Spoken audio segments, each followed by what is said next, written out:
jeu, empli de sérénité. Cependant, après quelque temps, la révélation ne lui venant toujours pas. Donc, il agissait de la même manière. Et Gabriel, de lui apparaître et de le tranquilliser par les mêmes propos que la dernière fois. Ainsi, les premiers fragments de Saint-Coran qui furent révélés au prophète sallallahu alayhi wa sallam sont bel et bien ce verset béni, ceci incarnant la première manifestation de la miséricorde divine. Le premier bienfait dont Dieu a gratifié ses serviteurs, il constituant également un rappel en ce sens que l'homme a été créé d'une adhérence, d'un caillot de sang, et que Dieu a honoré l'homme en lui apprenant ce qu'il ignorait, en faisant du savoir un signe de noblesse, un privilège par rapport aux anges.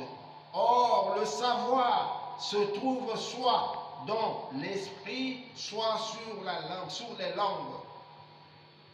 Soit dans le texte, la connaissance révèle donc un caractère soit mental, soit oral, soit scriptural.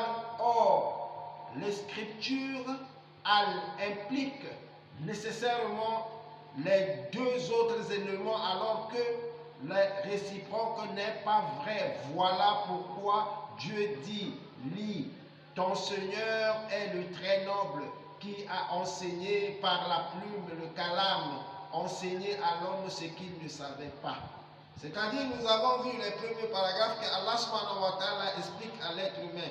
C'est-à-dire, la première parole qu'Allah subhanahu wa ta'ala explique aux prophètes et aux tous musulmans, de leur dire de lire au nom de Dieu, au nom de ton Seigneur qui a créé l'homme d'une adhérence.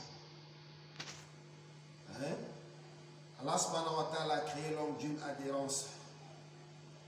Donc après avoir créé l'homme d'une adhérence, ton Seigneur est le très généreux.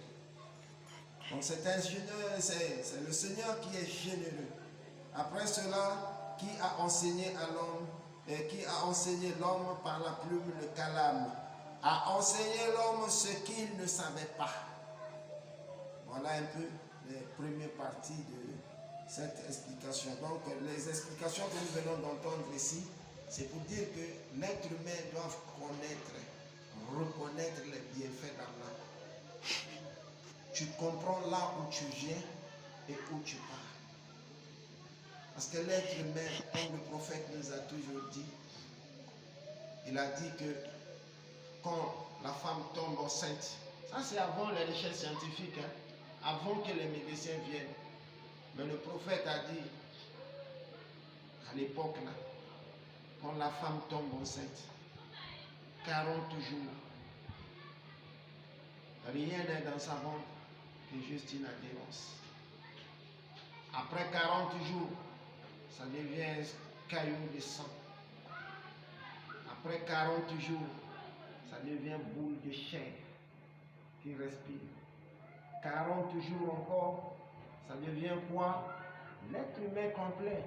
Les anges descendent pour établir son destin. Vous voyez. Donc tout ça, ce sont les bienfaits d'Allah. Mais lis, ton Seigneur est généreux.